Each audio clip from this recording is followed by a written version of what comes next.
नमस्कार दोस्तों, उन्नति कंपटीशन क्लासेस के यूट्यूब चैनल में आप सभी का फिर से एक बार हार्दिक स्वागत है। आज के इस वीडियो में मैं आपसे क्या बात करने वाला हूं वो आप बहुत अच्छे से जानते होंगे। ये है लुसेंट बुक का वीडियो पार्ट 4। इससे पहले कि हम लोग पार्ट 1, पार्ट 2 और पार्ट 3 ऑलरेडी हम लोग डिस्कस कर चुके हैं।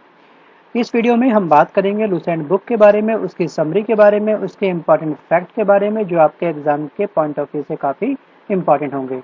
अगर ये वीडियो आपको पसंद आया तो प्लीज़ इसको लाइक करिएगा और जो भी फ्रेंड आपके कंपटीशन की तैयारी कर रहे हैं उन तक इस वीडियो को शेयर करना प्लीज़ मत भूलिएगा।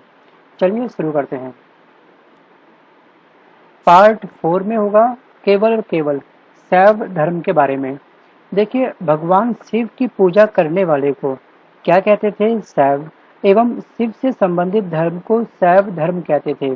जो शिव से संबंधित धर्म होगा उसको बोलेंगे शैव धर्म और जो पूजा करेंगे उनको बोलेंगे शैव। आगे बात करते हैं कि हम लोग शिवलिंग उपासना का प्रारंभिक पुरातात्विक साक्ष्य हड़प्पा संस्कृति के अवशेषों से मिलता है। हड़प्पा संस्कृति से संबंधित हमने पार्ट 1 में डिस्कस करा था और हड़प्पा सभ्यता ये संस्कृति है, यहाँ से हमें स्वास्तिक की प्राप्ति हुई थी। स्वास्तिक कौन सी संस्कृति की देन है आपसे एग्जाम में पूछेगा, तो आपको याद रखना है हड़प्पा संस्कृति की। देखिए, ऋग्वेद में शिव के लिए रुद्र नामक देवता का उल्लेख करा गया है और अर्थर्वेद में शिव को भव, सर्व, पशुपति एवं भूपति कहा गया है। लिंग पूजा का पहला स्पष्ट वर्णन मत्स्य पुराण में मिलता है। जो वर्ड इस वीडियो में आप लोग देख रहे हैं कि हाइलाइट्स हैं, वो इम्पॉर्टेंट कीवर्ड हैं। आप उसको अपने नोट्स में लिख लीजिए और उससे संबंधित फैक्ट आप याद करिए। आगे हम बात करते हैं वामन पुराण के बारे में। वामन पुराण में शैव संप्रदाय की संख्या टोटल 4 बताई गई है। ये है पाशुपत, कापालिक, कालामुख और लिंगायत। नेक्स्ट, पाशुपत संप्रदाय शैवों का सर्वाधिक प्राचीन संप्रदाय है। इसके संस्थापक थे लकुलिस, जिन्हें भगवान शिव के 18 अवतारों में से एक माना जाता है। अगला जो केवल इम्पॉर्टेंट फैक्ट है आपके एग्जाम के पॉइंट ऑफ व्यू से, वो है आपका महाव्रतधर। कालामुख संप्रदाय के अनुयायियों को शिव पुराण में महाव्रतधर कहा गया है। इस संप्रदाय के लोग नर कपाल में ही भोजन, जल तथा सुरापान करते हैं। मतलब जो मनुष्य का जो कपाल होता है, खोपड़ी होती है, उसको खोखला करके उसी में क्या करते हैं? भोजन, जल और सुरपान करते हैं। अपने शरीर पर क्या करते हैं? चिता की भस्म मलते हैं, जिसको बोलते हैं भभूति। ठीक है, अपनी बॉडी पे ये लोग क्या करते हैं? पूरी बॉडी में क्या करते हैं? ये लोग अपनी एक भस्म रम लेते हैं, मल लेते हैं। जैसे एक पाउडर होता है, पाउडर पूरे लोग पूरे बॉडी में लगाते हैं, तो उसी प्रकार से ये लोग भस्म मतलब भभूति पूरी बॉडी में ये लोग लगाते थे। इनको क्या बोलते थे? इनको बोलते थे महाव्रतधर। अगला जो फैक्ट है, देखिए बाकी के फैक्ट आप पढ़ सकते हैं, बट मैं केवल उन्हीं फैक्ट की बात कर रहा हूँ जो आपके एग्जाम के लिए बहुत जरूरी है, आपको पता होनी चाहिए। ये फैक्ट अगर आप लोग याद करके जाते हैं तो आपके एग्जाम में मैक्सिमम जीएस आपकी कवर हो जाएगी। वीडियो को पॉज करके बाकी के फैक्ट आप याद कर सकते हैं, देख सकते हैं, लेकिन टाइम काफ़ी कम है आप लोगों के पास में, मैं अच्छे से जानता हूँ, इसलिए मैं केवल उतना ही कवर कर रहा हूँ जो आपके लिए जरूरी है। देखिए, एलोरा के प्रसिद्ध कैलाश मंदिर का निर्माण किसने कराया था? ये कराया था राष्ट्रकूटों ने। आप याद रखना, यहाँ से एक नया क्वेश्चन बनता है कि एलोरा मंदिर या फिर कैलाश मंदिर का निर्माण किसने कराया था? तो आपको याद रखना है राष्ट्रकूटों ने। कुषाण शासकों की मुद्राओं पर शिव एवं नंदी का एक साथ अंकन प्राप्त हुआ है। किस शासकों की मुद्राओं में शिव और नंदी का एक साथ चित्रण मिला है, अंकन करा गया? तो यह है कुषाण शासकों की मुद्राओं पर। अगला देखो धर्म है, वो है वैष्णव धर्म। वैष्णव धर्म के विषय में अगर हम बात करें कि प्रारंभिक जानकारी हमें प्राप्त हुई उपनिषदों से और इसका विकास भागवत धर्म से हुआ था। और वैष्णव धर्म के प्रवर्तक कौन थे? भगवान कृष्ण थे, जो वृषण कबीले के थे और जिनका निवास स्थान क्या था? मथुरा। कृष्ण का उल्लेख सबसे पहले छांदोग्य उपनिषद में देवकी पुत्र और आंगिरस के शिष्य के रूप में हुआ था। विष्णु के 10 अवतारों का उल्लेख याद रखिएगा, कहाँ पर मिलता है? विष्णु के 10 अवतारों का उल्लेख, विष्णु भगवान के 10 अवतार हुए थे, ठीक है, उसका उल्लेख मिलता है आपको मत्स्य पुराण में 10 अवतार कुछ इस प्रकार थे: मत्स्य, कूर्म, वराह, नरसिंह, वामन, परशुराम, राम, बलराम, बुद्ध और कलिक। ये इनके 10 अवतार थे। 10 अवतारों में आपके नाम नहीं पूछेगा क्या नाम था, लेकिन पूछ सकता है कि आपसे एग्जाम में कि विष्णु के 10 अवतारों का उल्लेख कहाँ पर मिलता है। तो ये मिलता है आपको मत्स्य पुराण में, आप याद रखिएगा, मत्स्य पुराण में। अगला है फैक्ट: वैष्णव धर्म में ईश्वर को प्राप्त करने के लिए सर्वाधिक महत्व किस बात को दिया जाता था? भक्ति को। आप याद रखिएगा कौन सी बात को सबसे ज्यादा इंपॉर्टेंस मिलती थी वैष्णव धर्म में? वो मिलती थी भक्ति को। ठीक है,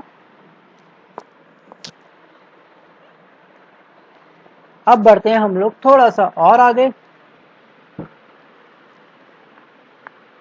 इस्लाम धर्म के बारे में बात करेंगे। देखिए बहुत इंपॉर्टेंट फैक्ट है इस्लाम धर्म, तो इसलिए इस्लाम धर्म के लिए तो आप कम से कम एक नोटबुक और पेन उठा दो प्लीज, ठीक है, क्योंकि यहाँ से आपके पास बेसिक आपके नोट्स बनने वाले हैं। ये नोट्स काफी इंपॉर्टेंट नोट्स होंगे। मैं अगेन कह रहा हूँ, जो जो वर्ड हाईलाइट्स करे हैं उनको आप नोटबुक में नोट करें और उनसे संबंधित बात को पूरी लाइन से खुद रीड करें। ठीक है, मेरा पूरा प्रयास है आपको ये लूसेंट बुक को तरीके से फिनिश कराने का। मैं चाहूँ तो उसको 1 to 1 लाइन टू लाइन पढ़ सकता हूँ, लेकिन कमेंट्स ये आते हैं कि सर ऐसा लगता है कि जैसे आप कोई न्यूज़ पढ़ रहे हो, थोड़ा समझाओ। तो इसलिए मैं एक एक पॉइंट पे थोड़ा फोर्स कर रहा हूँ, जिसके माध्यम से आपको बहुत जल्दी याद हो जाएगा। बात करते हैं इस्लाम धर्म की। इस्लाम धर्म के संस्थापक हजरत मोहम्मद साहब थे और 570 ईस्वी में मक्का में इनका जन्म हुआ था। केवल ये आप नोट्स में लिखिए, ठीक है। उसके बाद इनके पिता का नाम अब्दुल्ला था और माता का नाम था अमीना। देखिए आगे हम बात करते हैं कि इसमें कि हजरत मोहम्मद साहब को 610 ईस्वी में मक्का के पास हीरा नामक गुफा में ज्ञान की प्राप्ति हुई थी। इनकी गुफा का नाम क्या था? इनकी गुफा का नाम था हीरा। आप याद रखिएगा, इनकी गुफा का नाम क्या था? हीरा। आगे बात करते हैं कि मोहम्मद की शादी 25 वर्ष की अवस्था में खदीजा नामक विधवा के साथ हुई थी और उसके द्वारा इसको एक पुत्री की प्राप्ति हुई थी। पुत्री का नाम था फातिमा और उसकी मैरिज हुई थी, मतलब इनके दामाद का नाम था अली हुसैन। अली हुसैन नाम बहुत फेमस नाम है और कई बार एग्जाम में पूछा जाता है। अली हुसैन क्यों फेमस है, क्यों पर्सनैलिटी इतनी फेमस है, मैं बताऊंगा आपको कुछ समय बाद इसी वीडियो में। देखिए उसके बाद हम बात करते हैं कि कुरान इस्लाम धर्म का पवित्र ग्रंथ है। पवित्र ग्रंथ इस्लाम धर्म का कौन सा है? वो है कुरान। पैगंबर मोहम्मद साहब ने कुरान की शिक्षाओं का उपदेश दिया। हजरत मोहम्मद साहब की जो डेथ हुई थी वो हुई थी 8 जून 632 ईस्वी को। ये वर्ड्स एग्जाम में, एमटीएस एग्जाम में कई बार पूछा गया है, तो आप इसको याद करिएगा। और उसके बाद इन्हें मदीना में दफनाया गया था। कहते हैं ना मक्का से मदीना की यात्रा, तो मदीना में क्या करा गया? हजरत मोहम्मद साहब को दफनाया गया है। मोहम्मद साहब की मृत्यु के बाद इस्लाम सुन्नी तथा शिया नामक दो पंथों में डिवाइड हुआ। इस्लाम धर्म मृत्यु के बाद क्या हो गया? दो भागों में डिवाइड हो गया। एक कहलाया सुन्नी, एक कहलाया शिया। ठीक है, सुन्नी उन्हें कहते थे जो सुन्ना में विश्वास रखते थे। अब सुन्ना कौन है, बात करते हैं। देखिए सुन्ना पैगंबर मोहम्मद साहब के कथनों पर तथा उनके कार्यों के बारे में लोगों को बताते थे। ठीक है, तो सुन्नी का काम ये हुआ। उसके बाद बात करते हैं शिया की। शिया अली की शिक्षाओं में विश्वास करते थे तथा उन्हें मोहम्मद साहब के न्याय संपन्न उत्तराधिकारी मानते थे। अली मोहम्मद साहब के दामाद थे। उत्तराधिकारी उसके बाद कौन बने? वो बने अली मोहम्मद। अली जो थे मतलब जो उनके दामाद थे, तो वो बने बाद में। ठीक है, उसके बाद क्या हुआ? अली की भी डेथ कर दी गई, उनकी हत्या कर दी गई 661 ईस्वी में। अली के पुत्र हुसैन की हत्या 680 ईस्वी में कबीला नामक स्थान पर हुई। देखिए हत्या का सिलसिला चलते रहा, अली के बाद उनके पुत्र। ठीक है, ना तो अली का नाम लेगा ना ही अली के पुत्र का आपसे एग्जाम में पूछेगा। बात करेगा खलीफा की। आगे बढ़ते हैं हम लोग की। पैगंबर मोहम्मद साहब के उत्तराधिकारी खलीफा कहलाए। पैगंबर मोहम्मद साहब के जो भी उत्तराधिकारी बने, जैसे कि उत्तराधिकारी बने थे मोहम्मद साहब के बाद में उनके अली मोहम्मद साहब जो उनके दामाद थे वो बने थे उत्तराधिकारी। उसके बाद में क्या हो गया? उत्तराधिकारी को क्या बोलते थे? खलीफा। और इस्लाम जगत में खलीफा पद 1924 के बाद क्या हो गया? समाप्त हो गया। 1924 को ये लास्ट खलीफा थे और 1924 में खलीफा पद किसने समाप्त करा? ठीक है, ये थे तुर्की के शासक मुस्तफा कमाल पाशा ने इस पद को, खलीफा पद को पूरी तरह से समाप्त कर दिया। आप याद रखिएगा 1924। और खलीफा पद किसने समाप्त करा, वो कौन से शासक थे, तुर्की के शासक। ठीक है, आगे बात करते हैं हम लोग कि मोहम्मद साहब पैगंबर के जन्मदिन पर क्या होता है, ईद मिलाद उन नबी पर्व मनाया जाता है। अब हम बात करते हैं ईसाई धर्म की। ठीक है, इस्लाम धर्म के बारे में हम बात कर चुके हैं, अब हम बात करेंगे ईसाई धर्म के बारे में भी। ठीक है, ईसाई धर्म के संस्थापक की बात करी जाए, ये संस्थापक थे ईसा मसीह और इनका जो प्रमुख ग्रंथ है वो है बाइबल। आप याद रखिएगा प्रमुख ग्रंथ क्या है इनका, बाइबल। और इनका जन्म कहाँ पे हुआ, बात करी जाए जन्म की, तो जन्म इनका हुआ जेरूसलम के निकट बैतलहम नामक स्थान पर। और इनके जन्म दिवस को क्रिसमस के रूप में मनाया जाता है। बात करी जाए माता के नाम की, माता का नाम मैरी और पिता का नाम था जोसेफ। आप याद रखिएगा माता का नाम मैरी, क्रिसमस बोलते हैं तो माता का नाम मैरी था और क्रिसमस इनके जन्म पर्व में मनाया जाता है। ईसा ने अपने जीवन के प्रथम पहले 30 वर्ष उन्होंने क्या करी, एक बड़े के रूप में कार्य करा। ये एक बड़े थे, बैतलहम के निकट नाजरेत में इन्होंने बिताए। 30 वर्ष तक इन्होंने क्या करा, एक बड़े के रूप में अपना कार्य करा। और ईसा मसीह के दो फेमस स्टूडेंट थे, दो फेमस शिष्य थे, एक का नाम था एंड्रयूज एवं पीटर। ईसा मसीह को सूली पर किसने चढ़ाया था, उसका नाम क्या था, ये था रोमन गवर्नर और उसका नाम था पोर्टियंस। याद रखिएगा पोर्टियंस। ये एसएससी सीजन में कई बार पूछा गया है, तो इसलिए मैं कह रहा हूँ कि आपसे आप नोट्स बना लीजिए, नोटबुक और पेन उठा लीजिए और इन सबको बड़े ध्यान से नोट करिए। अब बात करते हैं कि ईसाई धर्म का सबसे पवित्र चिन्ह कौन सा है, सिंबल क्या है या फिर प्रतीक क्या है, तो इसका प्रतीक चिन्ह है क्रॉस। देखिए ईसाई त्रितत्व में विश्वास रखते थे, वे है ईश्वर पिता, ईश्वर पुत्र, ईश्वर पवित्र आत्मा। अब हम देखते हैं मगध राज्य का उत्कर्ष। मगध के सबसे प्राचीन वंश के संस्थापक ब्रह्मदत्त थे। इसकी राजधानी गिरिब्रज, जिसको बोलते थे राजगृह थी। जरासंघ ब्रह्मदत्त का पुत्र था। ठीक है, जरासंघ कौन था, ये था ब्रह्मदत्त का पुत्र। हरेक वंश के संस्थापक बिंबिसार मगध की गद्दी पर 544 ईसा पूर्व में बैठे थे और उसके बाद वह बौद्ध धर्म के अनुयायी बन गए। बिंबिसार ने ब्रह्मदत्त को हराकर अंग राज्य को मगध में मिला लिया और बिंबिसार ने राजगृह के निर्माण कर उसे अपनी राजधानी बनाया। अब बात करते हैं मोस्ट इम्पोर्टेंट फैक्ट की, कि बिंबिसार ने मगध पर टोटल 52 वर्षों तक शासन करा। आप याद रखिएगा बिंबिसार ने मगध पर कितने वर्षों तक शासन करा, ये करा 52 वर्षों तक। आपसे शासन कितने वर्षों तक करा एग्जाम में ये भी कई बार पूछ लेता है, इसलिए मैंने इसको हाईलाइट करा है। आगे बढ़ते हैं, देखिए बाकी के पार्ट्स, बाकी के फैक्ट आप रीड कर सकते हैं वीडियो को पॉज करके। मैं बढ़ता हूँ फिलहाल इम्पोर्टेंट फैक्ट की ओर, कि बिंबिसार की हत्या करी थी उसके पुत्र अजातशत्रु ने, और अजातशत्रु की भी हत्या उसके पुत्र ने करी थी। आगे हम देखेंगे इस वीडियो में। ठीक है, बिंबिसार की हत्या उसके पुत्र अजातशत्रु ने कर दी थी और 493 ईसा पूर्व में मगध की गद्दी पर ये बैठ गया। अजातशत्रु का उपनाम क्या है, वो है पुणेक, और 32 वर्षों तक मगध पर इसने शासन करा। और अजातशत्रु प्रारंभ में जैन धर्म का अनुयायी था। अजातशत्रु के सुयोग्य मंत्री का नाम वर्षकार था और इसी की सहायता से अजातशत्रु ने वैशाली पर विजय प्राप्त की। अजातशत्रु की हत्या उसके पुत्र उदायीन ने की। ठीक है, इसका पुत्र कौन था, उदायीन। बिंबिसार की हत्या उसके पुत्र अजातशत्रु ने करी, अजातशत्रु की हत्या उसके पुत्र उदायीन ने करी। कब करी, 461 ईसा पूर्व में कर दी और वह बाद में क्या हो गया, गद्दी पर बैठ गया। अब बात करते हैं पाटलिपुत्र की स्थापना किसने करी। उदायीन ने पाटलिपुत्र की स्थापना करी। और उदायीन कौन था, उदायीन जैन धर्म का अनुयायी था। हर्यक वंश का अंतिम राजा उदायीन का पुत्र नागदशक था। नागदशक को उसके आमत्य शिशुनाग ने 412 ईसा पूर्व में अपदस्थ करके मगध पर शिशुनाग वंश की स्थापना की और शिशुनाग ने अपनी राजधानी पाटलिपुत्र से हटाकर वैशाली में स्थापित करी। शिशुनाग का उत्तराधिकारी कालाशोक पुनः राजधानी को पाटलिपुत्र ले गया और शिशुनाग वंश का अंतिम राजा कौन था, नंदीवर्धन। अंतिम राजा शिशुनाग वंश का कौन था, ये था नंदीवर्धन। नंद वंश का संस्थापक नंदीवर्धन बना अंतिम राजा और उसके बाद में उसने नंद वंश की स्थापना करी। ठीक है, अब नंद वंश का संस्थापक कौन था, महापद्म नंद। और नंद वंश का अंतिम शासक घनानंद था। संस्थापक था इसका महापद्मनंद और अंतिम शासक था घनानंद। दोनों को नोट्स में लिख लीजिएगा क्योंकि ये भी कई बार एग्जाम में पूछा गया है। यह सिकंदर का समकालीन था। इसे चंद्रगुप्त मौर्य ने युद्ध में पराजित करा और मगध पर एक नए वंश मौर्य वंश की स्थापना इसने करी। अब बात करते हैं हम लोग सिकंदर के बारे में। सिकंदर का नाम आप सभी ने सुना होगा।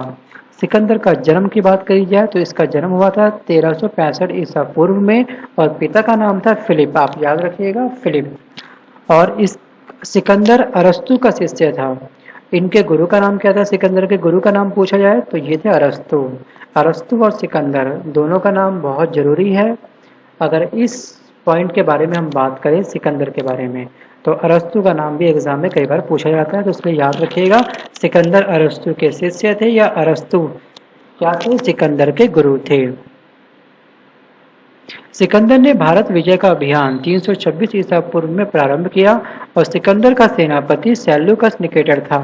सिकंदर का सेनापति कौन था? उसका नाम क्या था? उसका नाम था सेल्यूकस निकेटर। सिकंदर को पंजाब के शासक पोरस के साथ युद्ध करना पड़ा, जिसे हाइडेस्पीस के युद्ध या झेलम के युद्ध के नाम से जाना जाता है। सिकंदर की सेना ने व्यास नदी को पार करने से मना कर दिया और सिकंदर स्थल मार्ग द्वारा 325 ईसा पूर्व में भारत से लौटा। सिकंदर की डेथ कब हुई? 323 ईसा पूर्व में बेबीलोन में 33 वर्ष की अवस्था में। सबसे कम उम्र की अवस्था में किसकी डेथ हुई थी? वो हुई थी सिकंदर की। कब हुई थी? 323 ईसा पूर्व में बेबीलोन में। और सिकंदर का जल सेनापति कौन था? वो था निरियाकस। अब हम बात करते हैं मौर्य वंश के बारे में, मौर्य साम्राज्य के बारे में। इसका संस्थापक कौन था? इसके संस्थापक थे चंद्रगुप्त मौर्य। इनके जन्म के बारे में बात करी जाए, जन्म हुआ 345 ईसा पूर्व में और घनानंद को हराने में चाणक्य ने चंद्रगुप्त मौर्य की मदद की सहायता की, जो बाद में चंद्रगुप्त का प्रधानमंत्री बना। चाणक्य को क्या बोलते हैं? चाणक्य के काफी सारे नाम है। चाणक्य को कौटिल्य भी बोलते हैं, चाणक्य को विष्णुगुप्त भी बोलते हैं। तीनों नाम एक ही है। और इनके द्वारा लिखित पुस्तक का नाम है अर्थशास्त्र, जिसका संबंध राजनीति से था। आगे बात करते हैं, चंद्रगुप्त मगध की राजगद्दी पर 322 ईसा पूर्व में बैठा और चंद्रगुप्त जैन धर्म का अनुयायी था। चंद्रगुप्त ने अपना अंतिम समय कर्नाटक के श्रवण बेलगोला नामक स्थान पर बिताया। चंद्रगुप्त ने 305 ईसा पूर्व में सेल्यूकस निकेटर को हराया था। आप याद रखिएगा, चंद्रगुप्त ने 305 ईसा पूर्व में सेल्यूकस निकेटर को हराया था।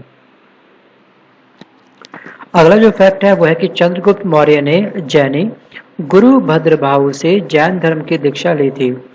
आगे हम बात करते हैं मैगसनीस के बारे में कि सेल्यूकस निकेटर का ये राजदूत था और जो चंद्रगुप्त के दरबार में आया था। एग्जाम में आपसे यहाँ से ये पूछता है कि मैगसनीस किसके दरबार में भारत आया था, तो आपको याद रखना है चंद्रगुप्त के दरबार में। और ये किसका राजदूत था? ये था सेल्यूकस निकेटर का। मैगसनीस के द्वारा लिखी गई पुस्तक का नाम था इंडिका। ये बुक काफी फेमस बुक है, इस बुक का नाम आप स्किप मत करिएगा। बात करते हैं आगे की चंद्रगुप्त मौर्य और सेल्यूकस के बीच हुए युद्ध का वर्णन एपियानस ने किया था।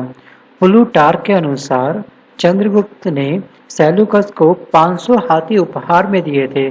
ऐसा किसने कहा था? ये कहा था प्लूटार्क ने कि चंद्रगुप्त ने सेल्यूकस को विदाई के समय 500 हाथी उपहार में दिए थे। चंद्रगुप्त मौर्य की डेथ जो हुई थी वो हुई थी 298 में श्रवण बेलगोला में उपवास के द्वारा। अब बात करते हैं बिंदुसार के बारे में।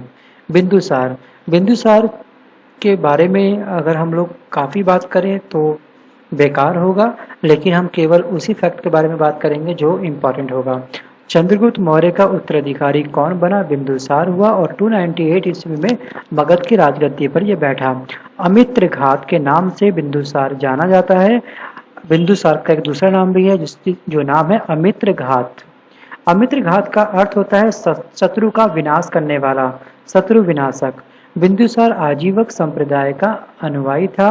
वायु पुराण में बिंदुसार को भद्रसार कहा गया है या फिर वारिसार कहा गया है। नेक्स्ट जो फैक्ट है वो है स्ट्रैबो के अनुसार सीरिया नरेश एटियोकस ने बिंदुसार के दरबार में डाईमेकस नामक राजदूत भेजा। इसे ही मैगसनीस का उत्तराधिकारी माना जाता है। जैन ग्रंथों में बिंदुसार को सिंगसेन कहा गया है। जैन धर्मों में बिंदुसार को किस नाम से जाना जाता है, किस नाम से पुकारा गया है, किस नाम से इसको नामकरण इसका करा गया है, इसको बोला गया है सिंगसेन। बिंदुसार के शासनकाल में तक्षशिला में हुए दो विद्रोह का वर्णन।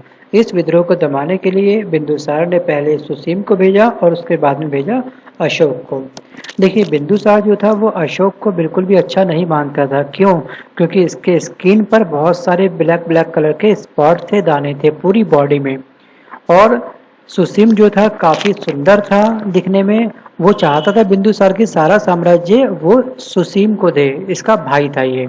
लेकिन वास्तव में इसको युद्ध की कोई भी नॉलेज नहीं थी। वास्तविक ज्ञान जो था वो अशोक के पास में था। बाकी इसकी बहुत लंबी कहानी है अशोक की, वो किसी और समय आपको बताऊंगा। बढ़ते हैं फिलहाल आगे। देखिए इसमें जो फैक्ट है वो है आपका अगला फैक्ट कि बौद्ध विद्वान तारानाथ ने बिंदुसार को 16 राज्यों का विजेता बताया है।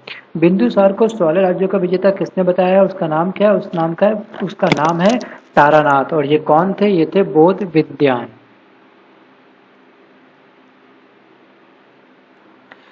अब हम बात करते हैं अशोक के बारे में। बिंदुसार का पुत्र अशोक। बिंदुसार का उत्तराधिकारी अशोक महान हुआ, जो 269 ईसा पूर्व में मगध की राजगद्दी पर बैठा। राजगद्दी पर बैठने के समय अशोक अवंती का राज्यपाल था। राजगद्दी पर बैठने से पहले वो कहाँ का राज्यपाल था, एग्जाम में ये पूछेगा, तो आपको याद रखना है अशोक जो था अवंती का राज्यपाल था। नेक्स्ट जो फैक्ट है वह मास्की एवं गुर्जरा अभिलेख में अशोक का नाम अशोक मिलता है। अशोक का नाम वास्तव में अशोक था, ये कहाँ से मिलता है भाई? ये मिलता है मास्की और गुर्जरा के अभिलेख में। अब बात करते हैं पुराणों में अशोक को अशोक का वर्धन कहा गया है। पुराणों में अशोक को अशोक का वर्धन कहा गया है। अशोक ने अपने अभिषेक के 8वें वर्ष बाद ही क्या करा इसने? 261 ईसा पूर्व में कलिंग पर आक्रमण किया। कलिंग कहाँ पर है? उड़ीसा में। और कलिंग के राजा उस समय कौन थे? वो थे खारवेल। इन दोनों के मध्य कलिंग का युद्ध हुआ और जिसमें अशोक की विजय हुई। ठीक है। और उसके बाद कलिंग की राजधानी थी तोसली पर इसने अधिकार करा। उसके बाद में इसका हृदय परिवर्तन हो गया। कौन से बौद्ध गुरु इसके सामने आए जिन्होंने इसको प्रवचन दिए और उसके बाद में इसका हृदय परिवर्तन हो गया अशोक का। तो उनका नाम था उपगुप्त। वो नाम भी पूछ लेता है आपसे एग्जाम में, इसलिए मैं बता रहा हूँ आपको उपगुप्त। आप याद रखिएगा, इसको नोट करिएगा। अगला जो है देखिए, आप नीचे देखिए, यहाँ पे इस बुक में आई गया देखिए, उपगुप्त नामक बौद्ध भिक्षु ने अशोक को बौद्ध धर्म की शिक्षा दी। अगला जो फैक्ट है, अशोक ने आजीविकों को रहने हेतु बराबर की पहाड़ियों में 4 गुफाओं का निर्माण कराया, जिनका नाम था 4 गुफाओं का नाम था कर्ज, चौपार, सुदामा एवं विश्व झोपड़ी। अशोक का पौत्र दशरथ ने आजीविकों को नागार्जुन गुफा प्रदान की थी। अशोक की माता के बारे में बात करी जाए, माता का नाम था सुभद्रांगी। अशोक ने बौद्ध धर्म के प्रचार के लिए अपने पुत्र महेंद्र एवं अपनी पुत्र संघमित्रा को कहाँ भेजा? ये भेजा श्रीलंका में।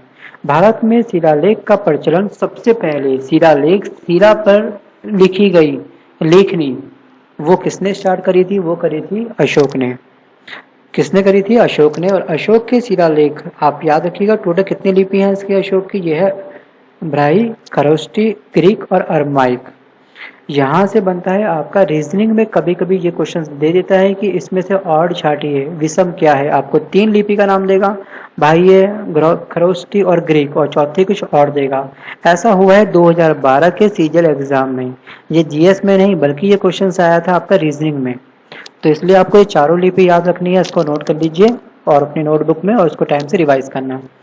उसके बाद हम बात करते हैं ग्रीक एवं अरमाइक लिपि का अभिलेख। अफगानिस्तान से खरोष्टी लिपि का अभिलेख, उत्तर पश्चिम पाकिस्तान से और शेष भारत से ब्राह्मी लिपि के अभिलेख मिले हैं। अशोक के अभिलेखों को 3 भागों में डिवाइड करा गया है। 3 भागों में डिवाइड करा गया है अशोक के अभिलेखों को। पहला जो अभिलेख है वो है शिलालेख, सील पर लिखा हुआ लेख, पत्थर पर लिखा हुआ लेख।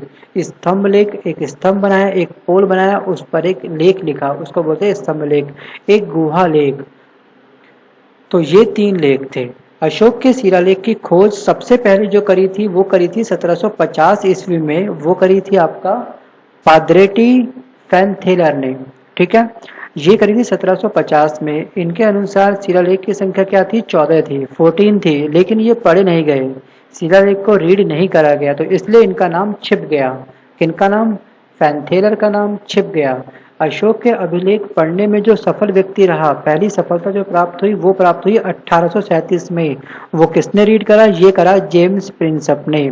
सर्वप्रथम अशोक के अभिलेख को किसने पढ़ा, किसने रीड करा, अगर एग्जाम में ये पूछेगा, या फिर किसने सफलता प्राप्त करी अशोक के अभिलेख को पढ़ने में, तो आप याद रखिएगा उनका नाम है जेम्स प्रिंसेप। और कब करी थी? 1837 में। देखिए शिलालेख मिल तो गए थे 1715 में, 1750 में मिल तो गए थे, लेकिन रीड नहीं करे गए।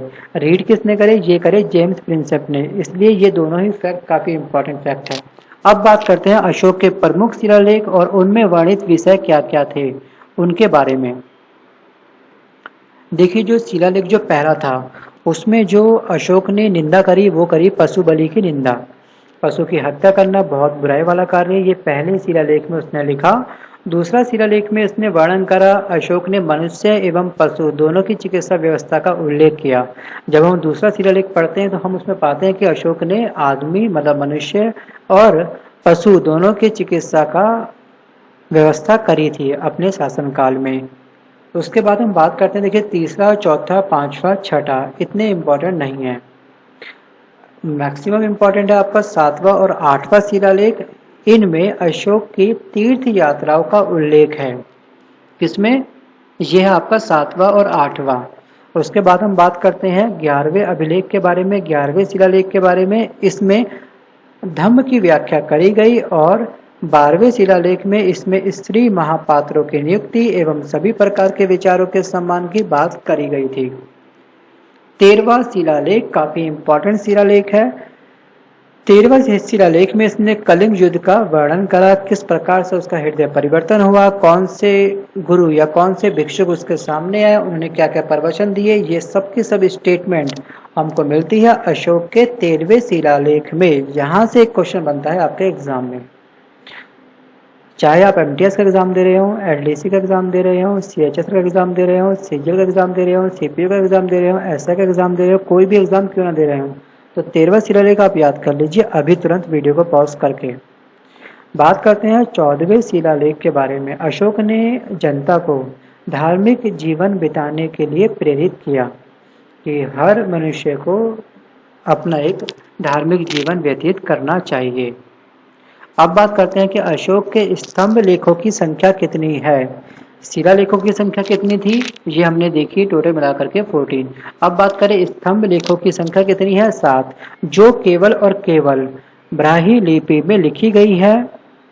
और ये जो संख्या है टोटल मिलाकर के देखिए आप 1 2 3 4। प्रयाग स्तंभ लेख में क्या कहा गया ये बताया गया है, लेकिन आपसे एग्जाम में डायरेक्ट यहाँ से ये क्वेश्चन पूछता है कि अशोक के स्तंभ लेखों की संख्या कितनी है। आगे हम बात करते हैं कौशाम्बी के बारे में। कौशाम्बी अभिलेख को रानी का अभिलेख कहते हैं। रानी का अभिलेख कौन सा अभिलेख को कहते हैं? तो वो कहते हैं कौशाम्बी अभिलेख को। अशोक का सबसे छोटा स्तंभ लेख कौन सा है? उसका नाम क्या है? उसका नाम है रुम्मुदेही। रुम्मुदेही। और सबसे लंबा अगर अभिलेख की बात करी जाए तो वो है 7वां। अशोक का 7वां अभिलेख सबसे लंबा अभिलेख है। अशोक का सारे कोना, इसको बोलते हैं कंदहार अभिलेख, ग्रीक एवं अरमाइक भाषाओं में प्राप्त हुआ है। साम्राज्य में मुख्यमंत्री एवं पुरोहित की नियुक्ति के पूर्व इनके चरित्र को काफी जांचा परखा जाता था, जिसे उपदा परीक्षण कहा जाता है। सम्राट की सहायता के लिए एक मंत्री परिषद होती थी, जिसमें सदस्यों की संख्या कितनी होती थी? 12 हो सकती थी, 16 होती थी, और किसी किसी मंत्री परिषद में कभी कभी 20 सदस्य भी होते थे। प्रांतों की संख्या कितनी थी? अशोक के समय मौर्य साम्राज्य में प्रांतों की संख्या थी टोटल 5। प्रांतों को चक्र कहते थे, प्रांतों को चक्र कहते थे। प्रशासन की सबसे छोटी इकाई ग्राम होती थी, जिसका मुखिया कौन होता था? ग्रामिक। ग्राम का मुखिया ग्रामिक होता था। और आगे बात करते हैं, मैगजीनिस के अनुसार नगर का प्रशासन 30 सदस्यों का एक मंडल करता था, जो 6 भागों में डिवाइड था, समितियों में डिवाइड था। उसके 5 सदस्य थे, 6 पंजे 30। टोटल कितने मेंबर हो गए? 30 मेंबर यहाँ पर हो गए। ठीक है। इसके बाद हम बात करते हैं फिलहाल यहाँ पर इस सेक्शन के बारे में, मौर्य प्रांत और राजधानी। उत्तरापद की राजधानी क्या थी? तक्षशिला। अवंती राष्ट्र की राजधानी क्या थी? उज्जैनी। कलिंग की राजधानी थी तोसली। दक्षिणापंथ की राजधानी थी श्रवणागिरी। और प्राची की राजधानी थी पाटलिपुत्र। ये आप नोट करिए और इसको याद करिएगा। आगे हम बात करते हैं कि जस्टिन के अनुसार चंद्रगुप्त मौर्य की सेना में लगभग 50,000 अश्वारोही सैनिक, 9,000 हाथी एवं 8,000 रथ थे। प्लूटार्क जस्टिन के अनुसार चंद्रगुप्त ने नंदों की पैदल सेना से 3 गुना अधिक संख्या में अर्थात 60,000 आदमियों को लेकर संपूर्ण भारत को रौंद डाला था। युद्ध क्षेत्र में सेना का नेतृत्व करने वाले अधिकारी नायक कहलाते थे और सैन्य विभाग का सबसे बड़ा अधिकारी सेनापति होता था। सैन्य विभाग का सबसे बड़ा अधिकारी कौन होता है? सेनापति। ये काफी कॉमन क्वेश्चंस है, ये आपको पता होगा। अर्थशास्त्र में गुप्तचर को गूढ़ पुरुष कहा गया है तथा एक ही स्थान पर रहकर कार्य करने वाले गुप्तचर को संस्था कहा जाता है। एक स्थान से दूसरे स्थान पर भ्रमण करके कार्य करने वाले गुप्तचर को संचार कहते थे। क्या कहते थे? संचार। अशोक के समय जनपदीय न्यायालयों के न्यायाधीश को राजुक कहा जाता था। और इम्पोर्टेंट फैक्ट है आपका येलो पार्ट, सरकारी भूमि को सीता भूमि कहा जाता था। सरकारी भूमि को किस नाम से जाना जाता था? वो जाना जाता था सीता भूमि से। बिना वर्षा के अच्छी खेती होने वाली भूमि को कहते थे अदेव मात्रक। अदेव मात्रक। मैगजीनिस ने भारतीय समाज को 7 वर्गों में बांटा है, विभाजित करा है। 7 वर्ग कौन कौन से हैं? दार्शनिक, किसान, अहीर, कारीगर, सैनिक, निरीक्षक और सभासद। स्वतंत्र वैश्यवर्ती को अपनाने वाली महिला को बोलते थे रूपा जीवा। नंद वंश के विनाश करने में चंद्रगुप्त मौर्य ने कश्मीर के राजा प्रवर्तक से सहायता प्राप्त की। मौर्य शासन 137 वर्षों तक रहा। मौर्य शासन कितने वर्षों तक रहा? टोटल 137 वर्षों तक। मौर्य वंश का अंतिम शासक कौन था? याद रखिए इसका नाम है ब्रह्मदत्त। इसकी हत्या इसके सेनापति पुष्यमित्र शुंग ने 185 ईसा पूर्व में कर दी थी और मगध पर शुंग वंश की नींव डाली थी। किसने डाली थी? ये डाली थी पुष्यमित्र शुंग ने। और यहाँ से फैक्ट बनता है, मौर्य वंश का अंतिम शासक कौन था? वो था ब्रह्मदत्त। और मौर्य शासन कितना? 137 वर्षों तक रहा। तो इस वीडियो को एक बार और वॉच करिए ध्यान से, और इम्पोर्टेंट नोट्स जो भी हैं येलो पार्ट्स में, आपका येलो से जो भी हाईलाइट कर रखा है, इन सबको आप नोट करिए। आज के इस वीडियो में बस केवल इतना ही। अगर ये वीडियो आपको पसंद आया हो तो प्लीज़ इसको लाइक करिएगा, और जो भी फ्रेंड आपके कंपटीशन की तैयारी कर रहे हैं उन तक इस वीडियो को शेयर करिएगा। अगर आपने इस चैनल को सब्सक्राइब नहीं करा है तो सब्सक्राइब करें, और उसके तुरंत बाद उसके बाजू में आपको दिखाई देगा एक बेल आइकन, इस बेल आइकन पर क्लिक करना ना भूलें। अगर आप सब्सक्राइब करते हैं और बेल आइकन पर क्लिक नहीं करते हैं तो आपको इस चैनल पर जो भी वीडियो अपलोड होगा उसका नोटिफिकेशन आपको नहीं मिलेगा। अगर आप इस बेल आइकन पर क्लिक नहीं करते हैं तो आपको डेडिकेटेड प्रॉपर जाना पड़ेगा हमारे चैनल पर, देखना पड़ेगा वीडियो कौन सा अपलोड हुआ है। सबसे बेस्ट ऑप्शन आपके लिए यही रहेगा, सब्सक्राइब करें और बेल आइकन पर क्लिक करें। और अगर आपको सब्सक्राइब करने के बाद भी डेली के 2 नोटिफिकेशन नहीं मिलते हैं तो मैं आपसे कहना चाहूँगा चैनल को अनसब्सक्राइब करें, दोबारा से सब्सक्राइब करें। क्या पता आपने इस बेल आइकन पर क्लिक ना करा हो। इसी के साथ लेता हूँ आपसे अलविदा, मिलता हूँ जल्द एक नए वीडियो के साथ में। Bye bye, take care and all the best.